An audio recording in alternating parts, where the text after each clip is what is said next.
보라, 내가 여러분 중에 왕래하며 하나님의 나라를 전파하였으나 이제는 여러분이 다 내 얼굴을 다시 보지 못할 줄 아노라.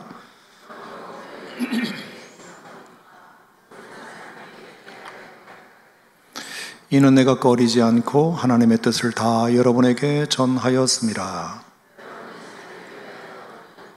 그를 위하여 삼가라. 성령이 그들 가운데 여러분을 감독자로 삼고 하나님이 자기 피로 사신 교회를 보살피게 하셨느니라. 내가 떠난 후에 사나운 이리가 여러분들에게 들어와서 그 양떼를 아끼지 아니하며 여러분 중에서도 제자들을 끌어 자기를 따르게 하려고 어그러진 말을 하는 사람들이 일어날 줄을 내가 아노라. 그러므로 여러분이 일깨어 내가 3년이나 밤낮 쉬지 않고 눈물로 각 사람을 훈계하던 것을 기억하라. 지금 내가 여러분을 주와 및 그 은혜의 말씀에 부탁하노니 그 말씀이 여러분을 능히 든든히 세워서 거룩하게 하심을 입은 모든 자 가운데 기업이 있게 하신. 내가 아무의 은이나 금이나 의복을 탐하지 아니하였고 다른 바와 같이 이 손으로 나와 내 동행들이 쓰는 것을 35절 다 같이 범사에 여러분에게 모본을 보여준 바와 같이 수고하여 약한 사람들을 돕고 또 주 예수께서 친히 말씀하신 바 주는 것이 받는 것보다 복이 있다 하심을 기억하여야 할지니라. 아멘. 자, 지난주에 이어서 바울의 고별 설교 두 번째 시간 갖도록 하겠습니다. 바울의 고별 설교라 함은 바울이 에베소 교회 성도들을 대상으로 한, 더 정확하게 말하면 에베소 교회 장로님들을 대상으로 한 이제 마지막 설교, 그래서 이제 바울의 고별 설교라 이렇게 이름 붙여진 본문입니다. 말씀드린 대로 바울이 밀레도라는 곳에 도착해서 에베소 교회 장로님들을 좀 얼굴을 봐야 되겠다. 그래서 에베소에 직접 갈 수도 있지만 한 이틀 걸려서 갈 수 있지만 성도들을 대상으로 전할 말씀이 있었다기보다는 에베소 교회 지도자들에게 전할 말씀이 따로 있었기 때문에 본인이 직접 가지 않고 사람을 보내서 장로님들을 좀 오시라고 해라. 그래서 에베소 교회 장로님들을 밀레도로 초대해서 그 장로님들에게 에베소 교회를 향한 메시지를, 이런저런 메시지를 이제 낭독하고 있는 본문이 되겠습니다. 지난주에는 이제 바울이 에베소 교회를 3년 목회하는 동안 어떤 마음으로 내가 목회했는지에 대한 이제 말씀을 함께 나누었다면, 오늘은 장로님들 여러분이 에베소 교회를 어떻게 섬겨야 될지 제가 좀 말씀드리고자 합니다. 이제 이런 취지로 오늘 본문 말씀을 전개하고 있다고 보시면 될 것 같습니다. 자, 그런 측면에서 오늘은 이제 사명에 대한 이야기를 여러분과 좀 나눠보고자 하는데요. 우리나라 기념일 중에 1993년도까지는 기념식을 했는데 2003년부터는 아예 기념식이 아니라 기념일조차도 지키지 않는, 옛날에 오랫동안 지켰던 기념일 중에 하나가 국민교육헌장 선포기념이라는 것이 있습니다. 연식이 좀 오래되신 분들은 이제 국민교육헌장이 뭔지를 아시죠? 1968년 12월 5일 날 대통령 박정희 이름으로 선포한 국민교육헌장이라는 것이 있어요. 저도 꽤 오랫동안 청소년 시절을 보내왔기 때문에 좀 기억이 납니다. 처음에 어떻게 시작하죠? 우리는 민족 중흥의 역사적 사명을 띠고 이 땅에 태어났다. 조상의 빛난 너를 오늘에 되살려 안으로는 자주 독립의 자세를 확립하고 밖으로는 인류 공영에 이바지할 때다. 이에 우리의 나아갈 바를 밝혀 교육의 지표로 삼는다. 성실한 마음과 튼튼한 힘으로 학문과 기술을 배우고 익히며 타고난 저마다의 소질을 개발하여 저마다의 처지를 약진의 발판으로 삼아 창조의 힘과 개척을 중심에 기른다. 맞나요? 하여튼 대충 이런 식입니다.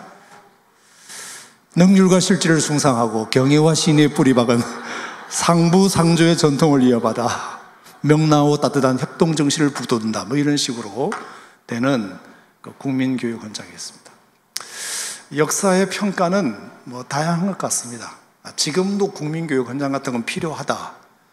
너무 나라가 이게 하나가 되지 못하고 흔들리는 이 표류하는 배와 같기 때문에 사실은 좀 이런 헌장 같은 것도 이 시대도 필요하다고 여전히 말씀하시는 분도 있는가 하면, 무슨 뭐 공산주의도 아니고 이런 헌장을 전체 국민들에게 외우게 하냐. 심지어 군인들에게 옛날에는 이런 거 못 외우면 빠따도 맞고 학생들도 맞았던 적이 있습니다. 우리 대한민국이 민주주의 국가인데 전체 국가도 아니고 군국주의도 아니고 이렇게 국민교육 헌장이라는 것을 만들어서 온 국민들에게 외우게 만드는 것은 이 시대에 맞지 않다, 뭐 이런 주장도 있고, 저는 뭐 다양한 주장에 다 동의합니다만, 제가 드리고 싶은 말씀은 이거 하나는 참 배울만 하다는 생각을 합니다. 그게 뭐냐? 국민교육 헌장의 첫 구절, 우리는 민족 중흥의 역사적 사명을 띠고 이 땅에 태어났다. 사명을 띠고 이 땅에 태어났다.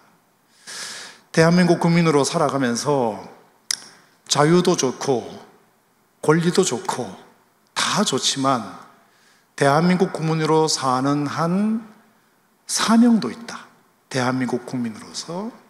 그러니까 어린이는 어린이대로 사명이 있고, 장년은 장년대로 사명이 있고, 남자는 남자로서의 사명이 있고, 여자는 여자로서 사명이 있고, 예술인은 예술인의 사명이 있고, 종교인은 종교인의 사명이 있고, 체육인은 체육인의 사명이 있고, 공무원은 공무원의 사명이 있고, 군인은 군인의 사명이 있고, 학생은 학생의 사명이 있고, 학자는 학자의 사명이 있고 등등, 각 분야마다, 각 직책마다, 각 연령마다 사명이 있다는 깨우침은 좋다는 생각이 듭니다.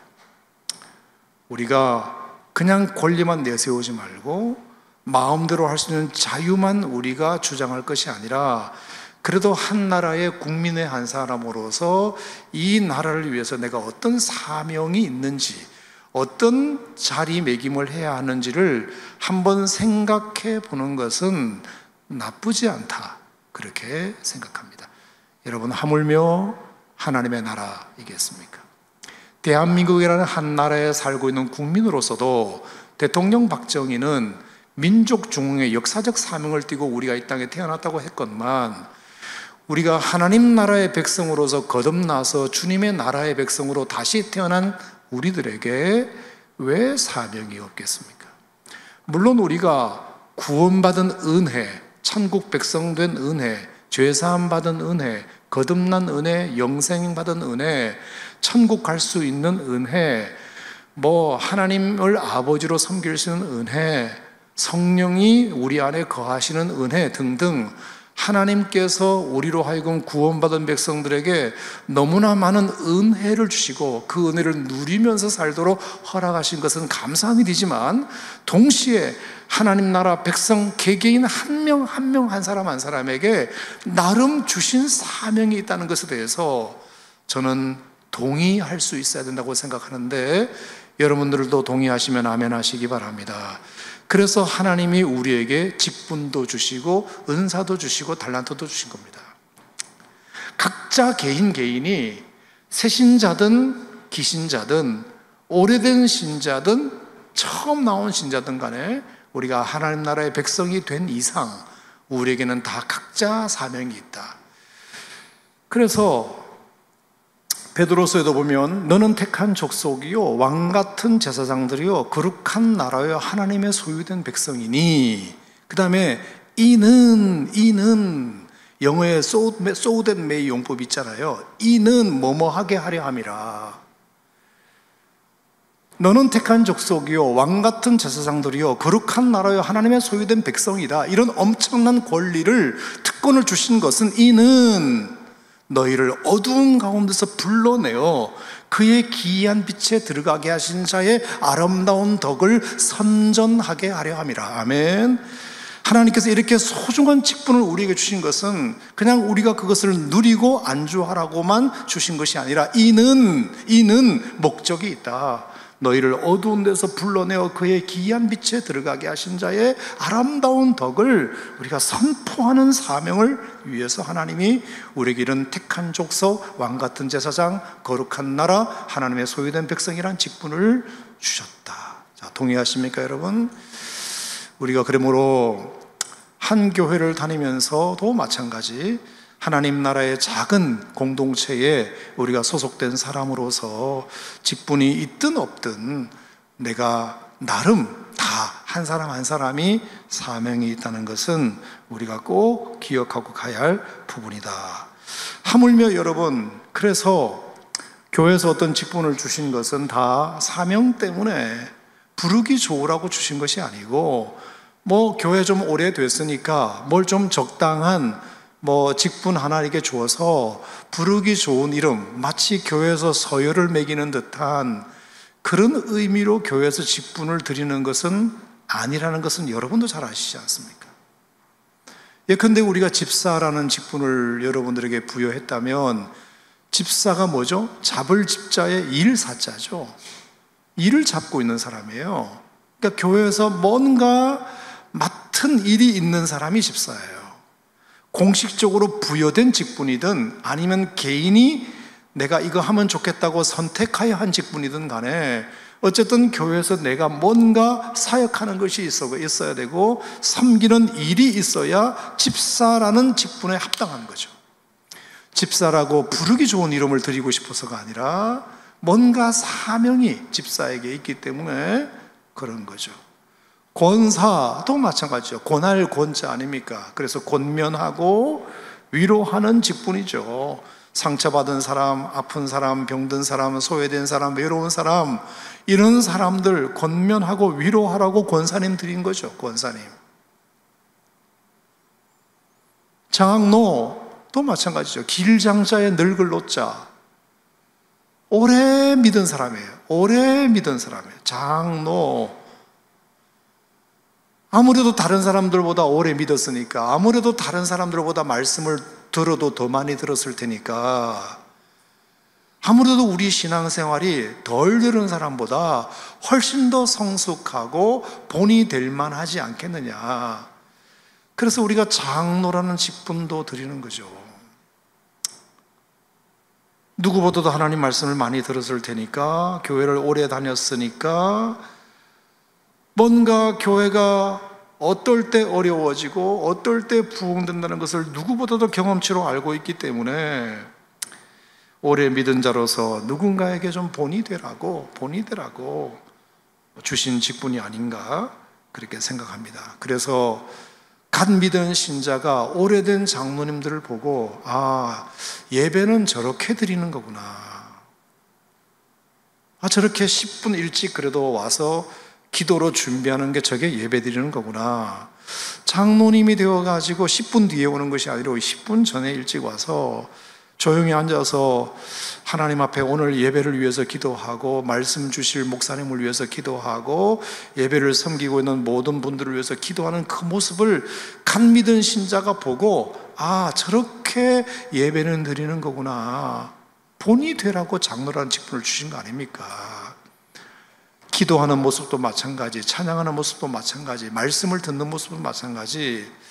교회 처음 온 사람들은 아마 설교 시간에 아멘, 아멘 이렇게 화답하는 것에 대해서 되게 이상하리라 생각합니다. 그런데 먼저 믿은 분들이 말씀이 끝날 때마다 또 목사님이 믿습니까? 믿습니까? 이렇게 주문할 때마다 아멘, 아멘 하는 걸 보면 저렇게 또 반응하는 거구나 배우는 거란 말입니다. 교회 가면 헌금을 해야 된다는데 헌금은 어떻게 하는 건지 장로님들에게 배운단 말입니다. 옛날에 누구한테든지 기억은 안 나는데 어떤 새신자가 와가지고 교회 헌금에 대해서 물었나 봐요. 헌금의 종류를 묻고 헌금을 어떻게 하는 것이 묻고, 그러면 이제 11조에 대해서 이렇게 물었나 봐요. 11조. 11조를 어떻게 하고 싶은데 아마 교회 다니면 해야 되는 줄로 알고 있는데 어떻게 하면 되냐. 그러니까 그 장로님이 새신자는 11조 하는 거 아니라고. 네. 아니 왜 그런 소리를 하고 그래요? 그러니까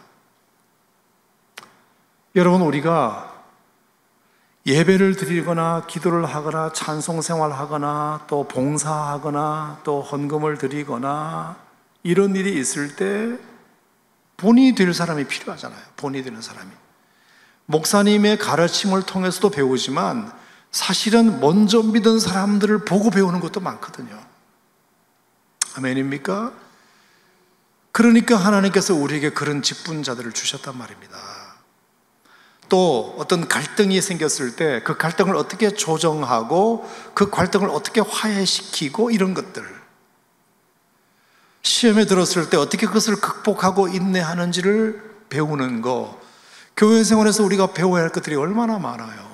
그런 것들을 길장자 늙을로자 오랫동안 신앙생활을 교회에서 하신 장로님들을 보고 아무래도 나보다 더 성숙하다는 믿음과 신뢰가 있기 때문에 그분들이 하는 모습을 보고 배우는 거죠. 권사님들의 말씀의 한마디, 그 권면과 위로의 말씀의 위로를 받고 집사님들이 일을 잡고 열심히 부서에서 열심히 일을 하고 그런 사명이 있기 때문에 집사, 권사, 장로, 하나님이 우리에게 직분을 맡기셨다고 생각합니다. 특별히 저는 그런 부분도 있다고 생각이 들어요. 자, 예를 들어서 제가 집사님들에게 집사 교육할 때 제가 가끔 드는 예화이긴 한데, 왜 옛날에 우리가 서커스 같은 것을 보면 접시 돌리기 묘기가 있어요. 그래서 이게 이런 긴 짝대기 같은 데다가 접시 하나를 빙글빙글 이렇게 돌려서 어디다 이렇게 꽂아놔요. 그럼 돌아가고 있겠죠? 근데 또 하나를 이렇게 접시를 돌려가지고 두 번째를 꽂아요. 그리고 또 하나를 돌려서 세 번째 꽂고 한 다섯 번째 꽂기 시작하면 처음에 꽂고 돌리던 것이 비실비실해져요. 그럼 빨리 와서 첫 번째 걸 좀 더 돌려놔야 돼요. 두 번째 거 돌리고 세 번째 돌리고 그리고 여섯 번째 걸 또 새로 돌려서 꽂아요. 그래서 한 10개 정도를 돌리면 보는 사람도 불안해요. 이제 어느 접시가 힘을 잃고 떨어져서 깨질지 모르거든요. 그러니까 얼마나 바쁜지 몰라요. 접시는 10개는 돌려놨는데 손은 2개밖에 없으니까 이리 갔다 저리 갔다 하면서 사람들은 그 긴장 가운데 박수를 치면서 묘기를 관람하는 건데, 제가 그 접시를 돌리기를 보면서 자, 10개 돌리기 힘든데 우리 교회는 지금 1000개, 1500개, 2000개 접시가 돌아가고 있다. 아무리 제가 재주가 좋은 목사라 하더라도 저 혼자 그 2000개, 1500개의 접시를 돌린다? 그럼 반드시 깨지게 돼 있어요.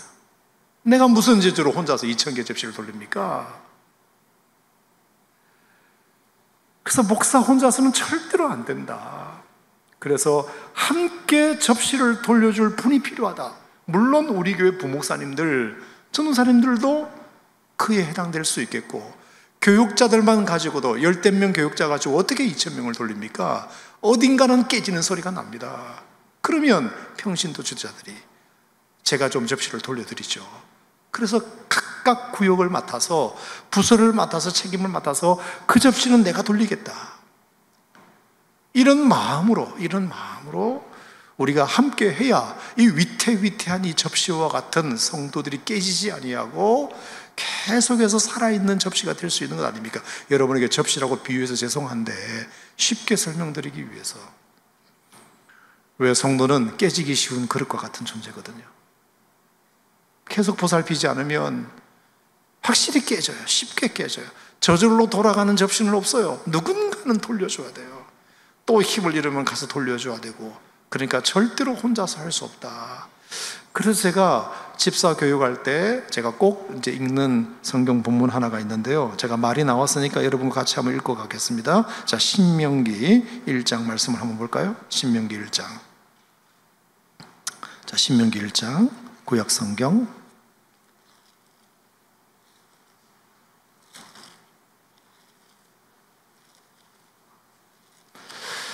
자, 신명기 1장에 보면 모세가 100부장, 50부장, 10부장을 세울 때 그 필요성에 대하여 이렇게 언급을 했어요. 자, 신명기 1장 9절 말씀 우리 같이 한번 보겠습니다. 신명기 1장 9절. 자, 구약 성경 258쪽, 259쪽인데요. 얘들아 와줘서 고마워. 그래. 자, 우리 같이 읽읍시다. 신명기 1장 9절 시작. 그때 내가 너에게 말하여 이르기를 나는 홀로 너희의 짐을 질 수 없도다. 자, 모세가 하는 말이에요. 자, 벌써 장정만 60만 명, 아이들까지 150만 명, 200만 명 되는 엄청난 백성들을 내가 홀로 너희의 짐을 질 수 없다고 모세는 고백했습니다. 모세가 능력이 부족했을까요? 아니죠. 당연한 거예요. 어떻게 60만에서 200만 명 가까운 백성의 짐을 홀로 집니까? 자, 10절 시작. 너의 하나님 여호와께서 너희를 번성하게 하셨으므로 너희가 오늘날 하늘의 별같이 많거니와. 지금 하나님께서 우리를 번성케 하셔서 하늘의 별처럼 너희가 많지 않느냐. 그래서 11절 시작. 너희 조상의 하나님 여호와께서 너희를 현재보다 1000배나 많게 하시며 너희에게 허락하신 것과 같이 너희에게 복 주시기를 원하노라. 12절. 그런즉 나 홀로 어찌 능히 너희의 괴로운 일과 너희의 힘겨운 일과 너희의 다투는 일을 담당할 수 있으랴. 맞아요? 틀려요? 맞죠. 어찌 나 홀로. 하나님이 이렇게 1000배나 많게 하셔서 우리를 번성하게 하신 것은 하나님의 은혜이지만 나 홀로 어찌 너희의 괴로운 일, 너희의 힘겨운 일, 너희의 다투는 일을 내가 해결할 수 있으랴. 이거는 물리적으로 불가능하니다. 그러니까 13절 뭘 하자? 시작. 너희의 각 지파에서 지혜와 지식이 있는 인정받는 자들을 택하라. 내가 그들을 세워 너희의 수령을 삼으리라 한즉. 자, 그래서 쭉 보면 백부장, 50부장, 10부장, 조장을 세우는 이제 과정을 거치게 됩니다. 누군가는 몇 명을 맡고, 누군가는 10명을 맡고, 누군가는 50명을 맡고, 누군가는 100명을 맡아서 각각의 접시를 잘 돌려주면 숫자가 아무리 많아도 깨지지 않고 잘 돌아갈 수 있지 않겠느냐. 짐을 함께 지자는 거예요. 짐을 함께 지자. 자, 짐을 함께 지자고 하는데 직분자가 짐이 되면 안 되겠죠. 같이 져야 할 일꾼이 짐이 되어버리면 안 되겠죠. 우리 모두가 다 함께 짐을 지고 가야 할 백성들이다. 자, 직분자들은 아멘 하시기 바랍니다. 홀로 지고 가지 않도록 우리 모두가 각자 작은 짐들을 나눠지게 되면 모든 짐을 다 질 수 있는 거죠. 왜? 사람들에게는 괴로운 일이 많고 힘겨운 일이 많고 다투는 일이 많이 있을 수 있으니 우리가 그런 것들을 잘 협력해 가다 보면 능히 아무리 큰 조직이라도 그것을 잘 감당할 수 있다는 뜻이 되겠습니다. 자, 오늘의 첫 번째 결론은 뭐냐면 각자에게 다 사명이 있다. 우리 모든 국민들도 이 땅에 태어날 때 사명을 띠고 이 땅에 태어났다 했건만 하물며 하나님 나라 백성이겠느냐, 하물며 한 교회 공동체의 일원으로서 어찌 사명이 없겠느냐. 그래서 집사라는 직분도 주신 것이고 권사, 장로라는 직분도 주신 건데 하나님께서 각각의 사명 때문에 주신 거고, 그 사명은 서로 모세가 말한 것 같이 짐을 서로 좀 나눠지자. 그러니까 짐을 나눠줘야 할 사람들이 짐이 되면 안 된다. 그러면 너무너무 힘든 거죠. 그러면 그 밑에 있는 사람들은 너무 깨지기 쉬운 그릇으로 쨍그랑 소리가 나서 깨진 접시와 같이 나뒹굴어지는 수밖에 없는 것입니다. 모든 성도에게는 사명이 있음을 기억하자. 한번 따라합시다. 모든 성도에게는 사명이 있습니다. 아멘입니까? 그런 여러분, 우리 모두가 다 그것을 잊어버리지 말기를 바랍니다. 자, 그러면 어떤 사명이 우리에게 있는지 구체적으로 오늘 본문 말씀을 보면, 자, 사도행전 20장으로 다시 돌아가서요, 두 가지 이야기를 하는 것 같아요. 자, 두 가지. 사도행전 20장에 보면 장로님들에게, 에베소 교회 장로님들에게 당신들에게는 이런 사명이 있음을 좀 기억하십시오. 첫 번째, 보살피는 사명. 따라합시다. 보살피는 사명. 자, 28절을 같이 읽겠습니다. 사도행전 20장 28절 시작. 여러분은 자기를 위하여 또는 온 양떼를 위하여 삼가라. 성령이 그들 가운데 여러분을 감독자로 삼고 하나님이 자기 피로 사신 교회를 보살피게 하셨느니라. 보살피는 사명이 있다. 마치 목자가 양떼를 보살피듯이 보살피는 사명이 있죠. 자, 보살피려면 푸른 풀밭으로도 안내할 수 있어야 되고, 또 쉴만한 물가로도 안내할 수 있어야 되고, 양 한 마리에 한 마리를 소중하게 여기는 마음이 있어야 되고, 그래서 오늘 본문에는 하나님이 자기 피로 사신 교회라 그랬어요. 그냥 사람들의 모임 공동체가 아니라 하나님이 자기 피로 사신 교회다.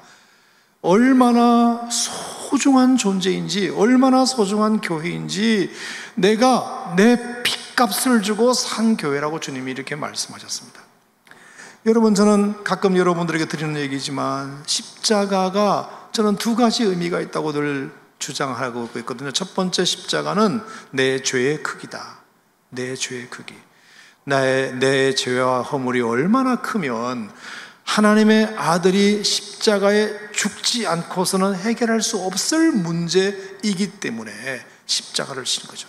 다른 방법으로는 양 100마리를 드려도 소 1000마리를 드려도 내 죄의 문제 절대로 해결 안 되니까, 내 죄가 얼마나 크면 하나님의 아들 예수님, 죄 없으신 하나님의 아들이 죽어주시지 않으면 해결할 수 없는 문제일만큼 크다는 겁니다.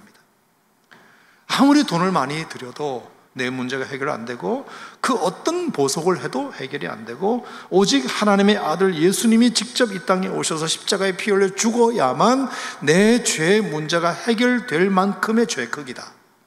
십자가는 내 죄가 얼마나 큰지에 대한 상징이고, 동시에 하나님의 사랑이 얼마나 큰지에 대한 상징이다. 십자가를 바라보면서 하나님의 사랑이 얼마나 큰지, 그 사랑을 자신을 죽음으로써 표현하셨다. 자신을 죽음으로써 자신의 아들 독생자를 이 땅에 보내셔서 십자가에 죽게 하심으로 당신의 사랑을 표현해 주신 거잖아요. 죽음보다 더 큰 사랑이 어디 있나요? 돈을 내주는 것보다, 목숨을 내주는 것에 어떻게 돈 주는 것에 비교할 수 있겠습니까? 시간을 내주고 돈을 내주고 하는 것보다, 내 목숨을 주는 것보다 더 큰 사랑이 어디 있나요? 십자가는 죄의 크기이지만 동시에 하나님의 사랑의 크기예요. 하나님께서 당신의 피값으로 이 땅에 우리 교회를 세우셨으면 그는 하나님의 몸값과 같은 존재이기 때문에 귀히 여겨야 된다, 사랑해야 된다, 아껴야 된다, 소중히 다뤄야 된다. 아멘입니까 여러분? 목자가 양을 돌보듯이 그렇게 돌봐야 된다.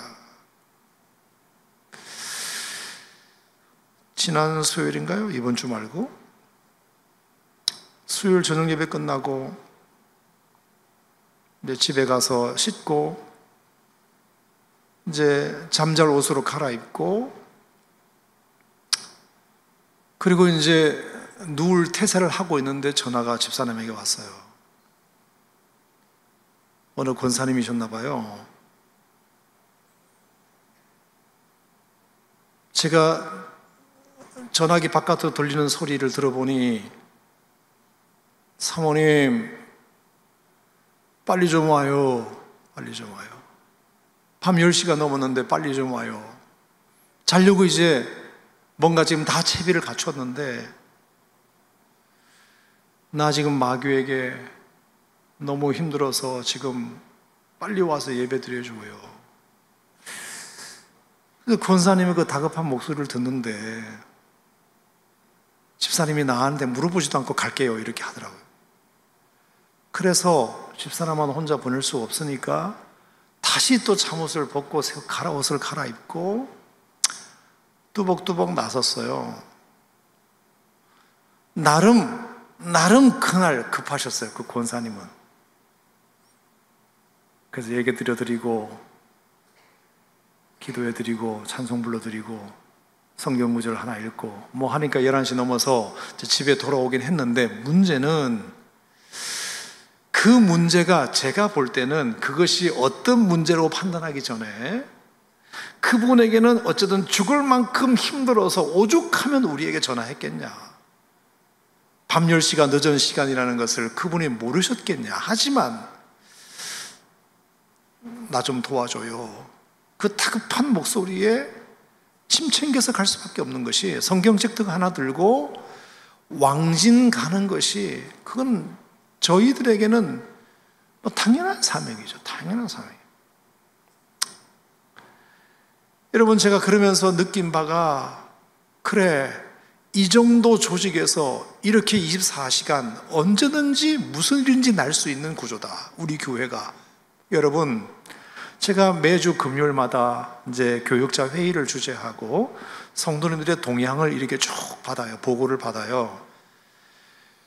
하여간 매주 안 아픈 분이 없고요, 병원에 안 가는 일이 없고요, 먼 일이 안 터지는 주간이 없어요. 너무나 살필 성도들이 많다, 그런 생각이 들어요. 여러분, 교회의 가장 중요한 사명은 성도를 살피는 거잖아요. 동의하시죠?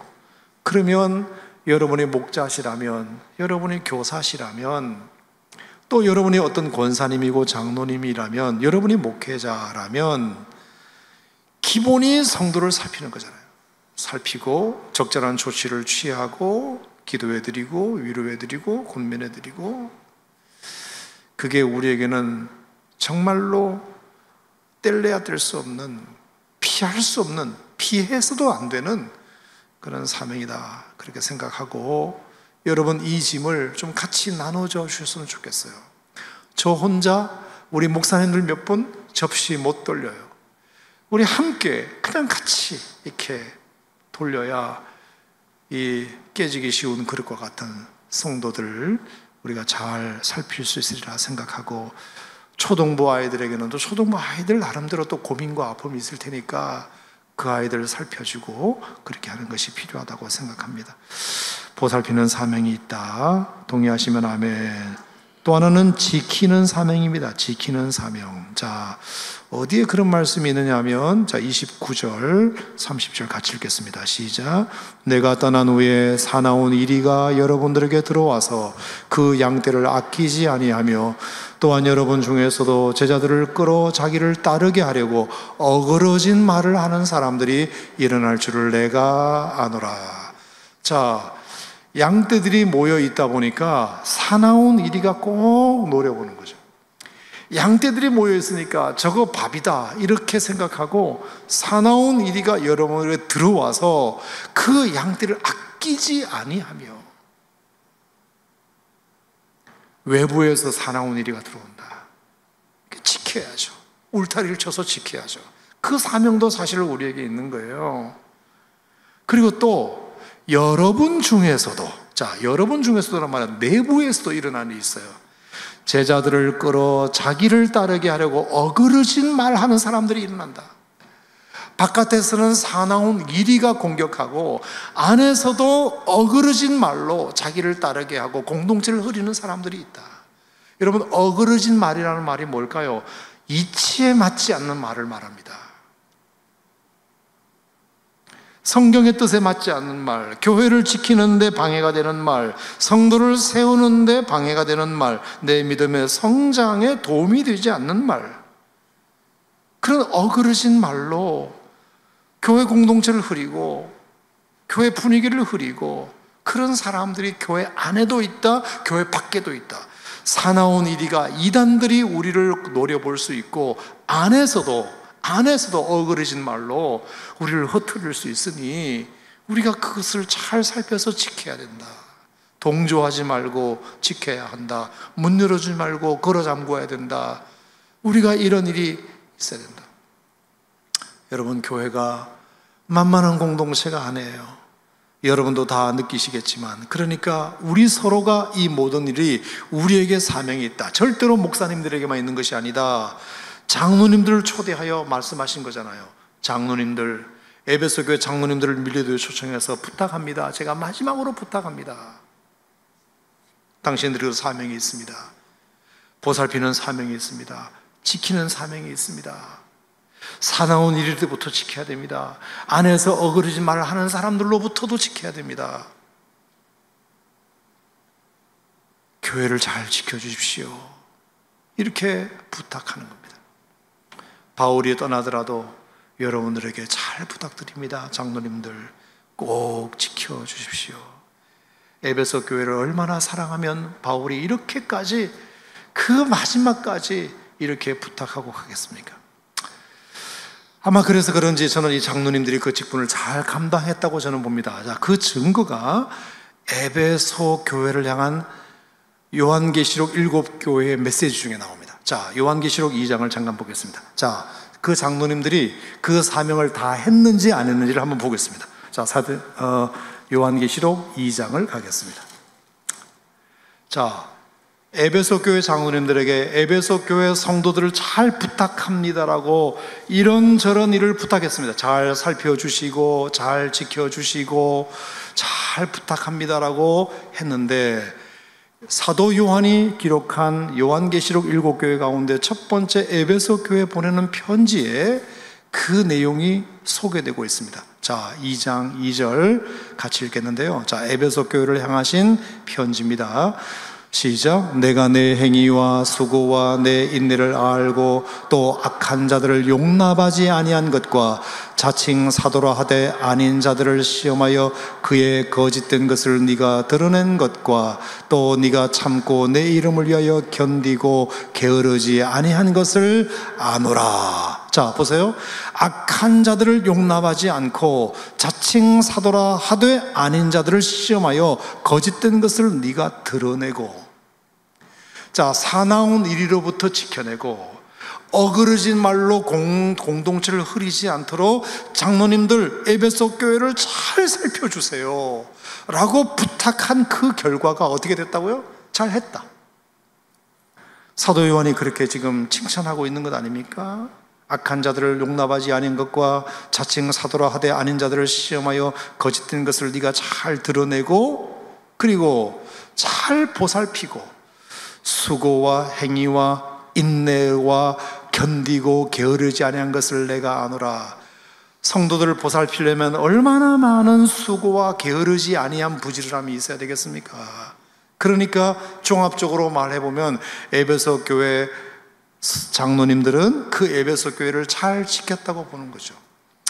바울의 부탁을 성실하게 잘 감당했다. 물론 처음 사랑을 버렸다고 책망을 받았지만 바울이 부탁한 내용에 대해서 지키려고 애쓴 흔적은 부인할 수 없는 것 같습니다. 사랑하는 성도 여러분, 우리가 하나님께서 우리에게 맡기신 이 교회 공동체를 아름답게 지켜가는 것, 그건 나를 위해서도 좋고 교회를 위해서도 좋은 일이니 하나님께서 주신 이 맡기신 사명을 잘 감당해서 여러분의 맡은 분깃을 따라 지키는 사명, 보살피는 사명 잘 감당하는 여러분 되시기를 주의 이름으로 축복합니다. 자, 그랬을 때 하나님께서 어떤 축복을 주신다고 바울은 약속했습니까? 자, 사도행전 20장으로 다시 돌아가겠습니다. 사도행전 20장으로 가보면 자, 아주 중요한 몇 가지 축복에 대하여 말씀하고 계세요. 자, 35절을 먼저 같이 읽겠습니다. 시작. 범사에 여러분에게 모본을 보여준 바와 같이 수고하여 약한 사람들을 돕고 또 주 예수께서 친히 말씀하신 바 주는 것이 받는 것보다 복이 있다 하심을 기억하여야 할지니라. 복이 있다. 주는 것이 받는 것보다 복이 있다는 이 말은 다른 말로 말하면 섬김을 받는 자보다 섬기는 자가 복이 있다. 당신들이 수고하고 애쓴 만큼 하나님께서 그 섬긴 자에게 복을 주신다. 동의하십니까 여러분? 섬긴 자에게, 사명 감당한 자에게 하나님께서 하신 만큼 복을 주신다는 뜻입니다. 도움을 받는 자보다 돕는 자가 더 복이 있다. 섬김을 받는 자보다 섬기는 자가 복이 있다. 받는 자보다 주는 자가 복이 있다. 사명을 감당하는 자가 사명을 팽개쳐 놓는 사람보다 더 복이 있다. 여러분, 이것에는 꼭 아멘 하시길 바랍니다. 자, 어떤 복이 있느냐? 32절에 보니까 이렇게 되어 있어요. 그 말씀이 여러분을 능히 든든히 세우사 거룩하게 하심을 입은 모든 자 가운데 기업이 있게 하시리라. 기업이 있게 하시리라. 하나님께서 너희들에게 주는 반드시 어떤 상속물이 있다. 몫이 있다. 분깃이 있다. 여러분, 제가 이 기업이라는 얘기를 할 때마다 그냥 자동방으로 떠오르는 이야기가 하나 있어요. 단지파 이야기인데요. 자, 여러분, 지도 하나를 보여드리면, 지도가 있나 모르겠는데, 그렇죠? 네, 지도. 자, 옛날 그 이스라엘 지도에서 여러분이 아시는 대로 이스라엘이 이제 가나안 땅을 정복하고 12지파에게 이제 땅 분배를 했단 말입니다. 땅 분배를 했는데 단 지파에게 분배된 땅이 지금 왼쪽 밑에 빨간 표시를 해놓은 그곳이에요. 거기가 단 지파가 분배받은 땅이란 말입니다. 자, 하나님께서 땅을 분배하셨다는 것은 다 밥상 차려놨으니 숟가락만 들면 돼, 이게 아니고요, 가서 정복해라, 이런 뜻입니다. 줄로 재어준 그 구역 안에 있는 모든 가나안 족속들을 물리치고 네 땅으로 만들어서 개간하고 일구고 정복하라, 다스려라, 그런 의미로 하나님께서 단 지파에게 저 땅을 분배해 줬단 말입니다. 근데 단 지파 바로 밑에가 블레셋 족속들이 살고 있었어요. 그러니까 분배받은 땅을 가보니 블레셋 족속들이 단 지파를 계속 괴롭히니까, 여러분 블레셋 족속은 골리앗의 민족 아닙니까? 얼마나 힘이 장사고 사나운 그런 백성들이었는지 몰라요. 그러니까 블레셋 족속들이 계속 단 지파를 괴롭히니까 내가 하나님으로부터 분배받은 땅이지만 괴로워서 못 살겠다, 그래가지고 이 단 지파 사람들이 땅 보러 다녔답니다. 그게 사사기 18장에 나와요. 그래서 땅을 보러 갔는데 어디를 보러 갔냐면 저 꼭대기에 빨간 표시해 놓은, 저희가 라이스라는 지역이에요. 라이스, 헬몬산과 요단강 사이에 있는 정말로 비옥한 땅이에요. 성지순례 가보신 분은 아시겠지만 성경에도 사사기 18장에 보면 이렇게 나와 있어요. 한가하고 부족함이 없고, 그리고 평안하고 넓고 안전하고 염려 없는 땅. 얼마나 초지가 무성하고 물이 풍성한지 그 땅을 받은 거예요. 그래서 단지파가 분배받은 저 땅을 버리고 저 위에 있는 라이스라는 지역으로 이사를 가버립니다. 이사를 가버려요. 유일하게 12지파 중에서 분배받은 땅 마음에 안 든다고 포기하고 땅 버리고 간 민족이 단지파예요. 그래서 저 위로 가버렸어요. 지혜로운 결정이라고 우리가 생각할 수 있지만, 여러분 단지파의 후예들과 그 결말이 어떻게 되는지 잘 아시죠? 첫 번째, 여러분 이 단은 성경에도 베델과 단, 베델과 단, 단이 얼마나 우상 숭배가 많은지 몰라요. 베델에 그리고 단에 엄청난 우상 숭배가 덜거렸던 땅이에요. 자, 한적하고 평안하고 넓고 부유하고 염려 없고 안전한 리빙 컨디션 자체가 너무나 좋다 보니까 하나님께 매달리는 어떤 간절함이 사라지게 되고, 마음이 부유하고 육신이 부유하다 보니까 사람이 하는 건 뻔하단 말입니다. 우상 숭배하는 거예요. 그래서 저 단지파가 우상 숭배의 본거지가 됩니다. 그리고 그래서 나중에 이제 역대기 1장부터 7장까지 그 지파별 명단이 쭉 소개되고 있는데, 역대기서의 단지파만 빠지고 요한계시록 7장에 나오는 인마전 지파 얘기할 때도 단지파가 빠졌다. 단지파는 좋은 곳으로 이사가서 당대에는 편하게 살았을지 몰라도 우상 숭배 본거지가 되고, 성경 역사에서 더 이상 존재하지 않는, 드러나지 않는 사라진 지파가 되고 갑니다. 사라진 지파가 되고. 근데 놀라운 것은 여러분, 저 단지파가 버리고 간 땅이 지금 현재 이스라엘은 무슨 도시가 된 줄 아세요? 저희가 단지파가 분배받은 땅의 가장 유명한 도시가 요빠예요. 그 요빠가 지금의 이스라엘의 텔아비브예요. 텔아비브. 예루살렘은 가장 유명한 도시지만 제1의 도시가 텔아비브잖아요. 공항도 거기에 있고, 얼마나 많은 빌딩과 얼마나 많은 관광지와 자신들이 못 살겠다고 버리고 간 땅이 이스라엘에서, 지금 현대에서 이스라엘에서 가장 큰 도시가 되었어요.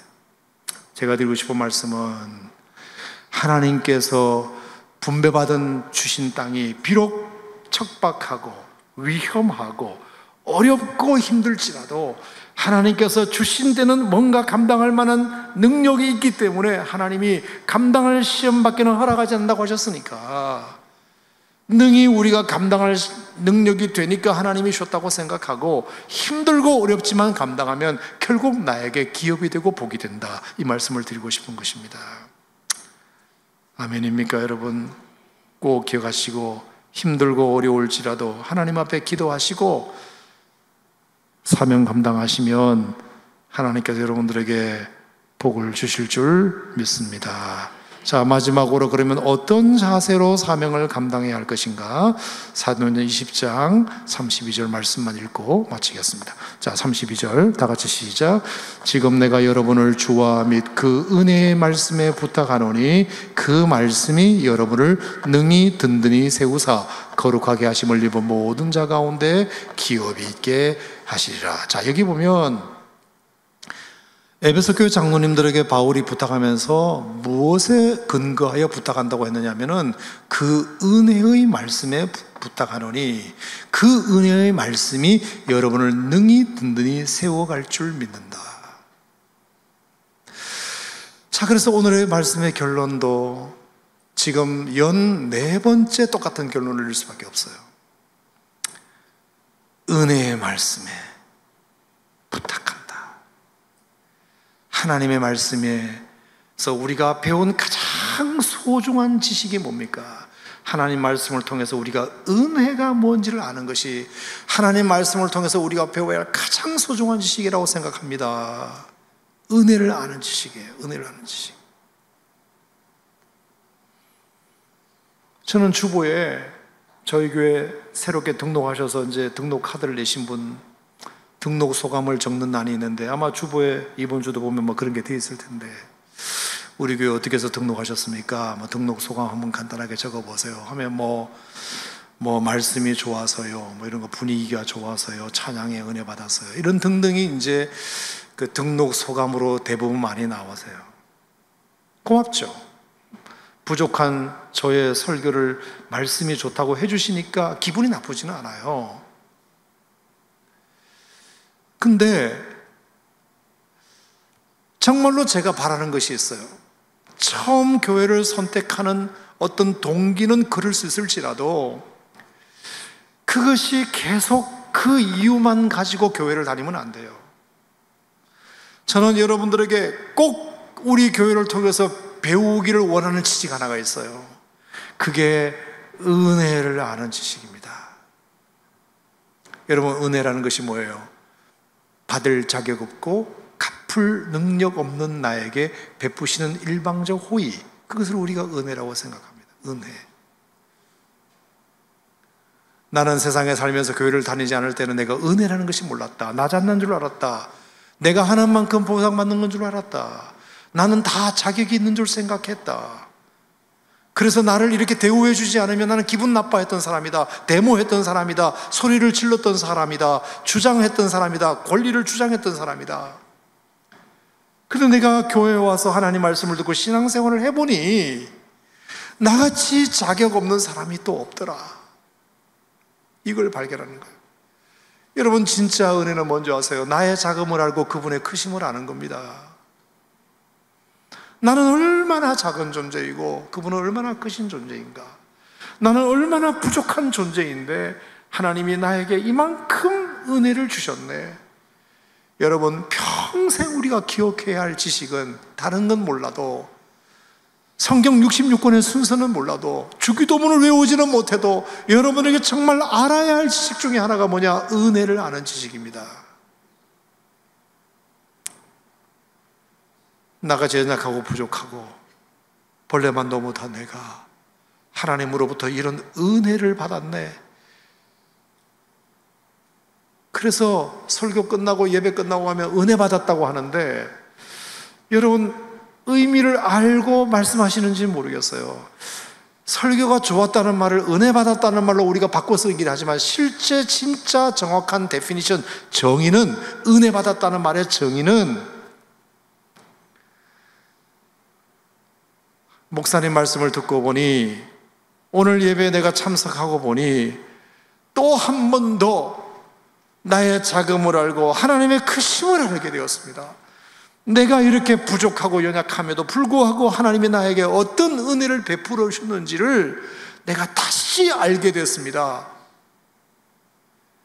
우리가 이렇게 또 고백하면 절대로 하나님 앞에 우리가 겸손할 수밖에 없고 교만할 수 없고, 자기 주장, 자기 권리 내세우지 아니하고 하나님 앞에서 누리는 이 작은 행복을 귀하게 여기고 하나님 앞에 내가 예배드리러 나온 것 자체가 너무나 큰 축복이고 내가 구원받은 은혜, 내가 죄사함 받은 은혜, 내가 거듭난 은혜, 내가 영생을 얻게 된 은혜, 하나님이 내 삶의 주인이 되어주신 은혜, 내가 하나님이 내 아버지가 되어주신 은혜, 내가 천국 백성이 된 은혜, 할렐루야, 성령이 내 마음 가운데 내주하게 되신 은혜, 이 모든 것이 얼마나 큰 은혜인지를 우리가 또 알게 되고 또 알게 되고 또 알게 되고, 우리가 아무리 노력하고 수고하고 애썼다 할지라도 받은 것에 비하면 못 미친다. 우리가 이것을 늘 기억하고 사는 것이 일꾼의 자격이다. 사명자의 자격이다. 자, 사명자의 자격은 교회를 얼마나 다녔느냐, 집사 된 지 얼마나 됐느냐, 어떤 은사가 있고 재주가 있느냐가 중요한 것이 아니고 저는 자격이 없는 사람입니다가 자격입니다. 저는 이 직분을 받을 자격이 없는 사람입니다 라고 고백하는 것이 유일한 교회 직분의 자격이에요.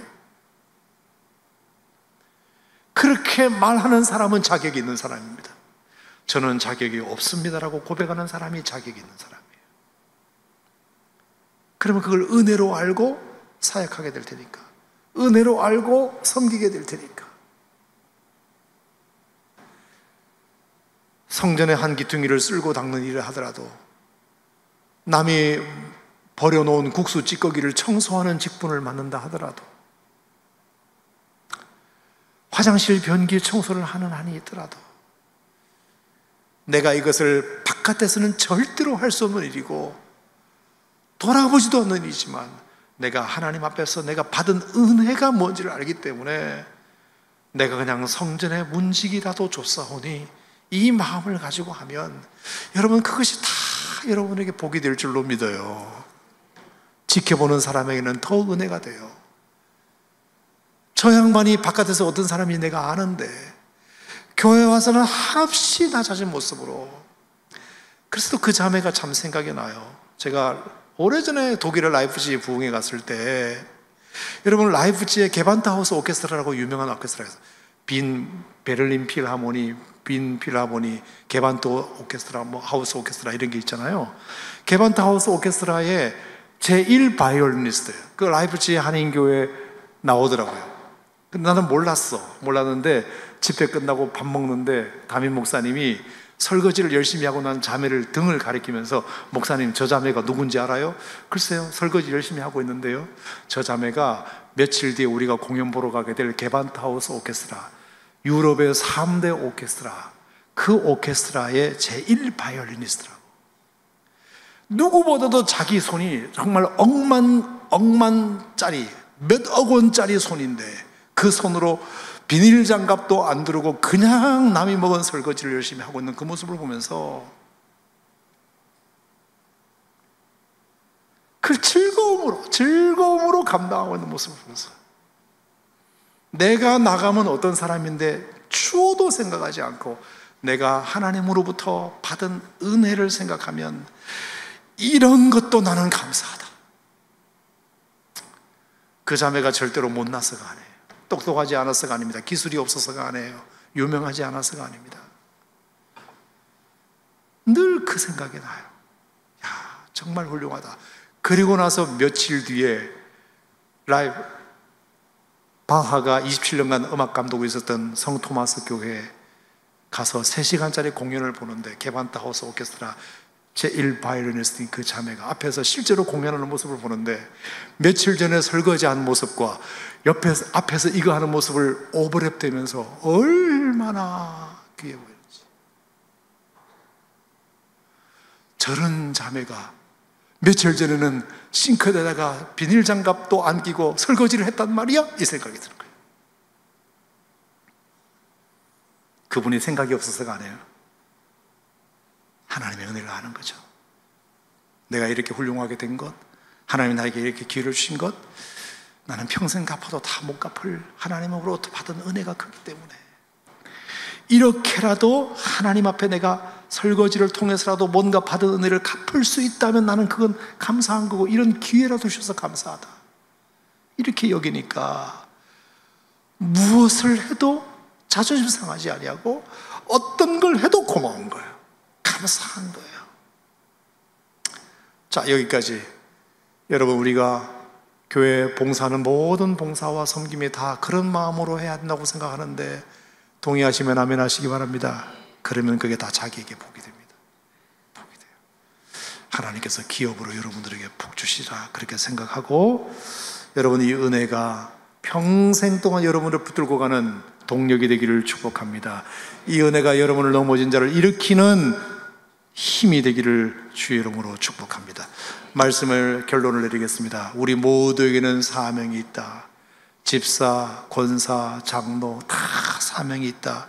하나님께서 짐을 나눠지라는 은혜로 하나님이 우리에게 주셨다. 어떤 사명이냐? 보살피는 사명, 지키는 사명이 우리에게 있다. 하나님께서 그런 사에게 하나님께서 기업을 주신다. 어떤 자세로 그럼 해야 되겠냐? 내가 받은 은혜에 대한 은혜 갚는다는 마음으로, 은혜를 갚을 수 있는 기회를 주신 것에 대한 고마운 마음으로 그렇게 하게 되면 작은 것이라도 부끄럽지 않고 내 자존심 상하지 않고 하나님 앞에서 주차봉을 들고 그 뜨거운 땡볕에 서서 흔들다 하더라도 내가 이것을 하나님 앞에 드릴 수 있음에 감사하다. 이거 하나 맡겨주신 것이 나에게는 진짜 너무너무 큰 갚을 수 있는 길을 하나님이 주신 거니까, 내가 복받을 수 있는 길을 주신 거니까, 우리가 이런 마음으로 주님을 섬기고 교회를 섬기면 저는 하나님 기뻐하시고 여러분들에게도 보게 되는 축복이 있으리라 생각합니다.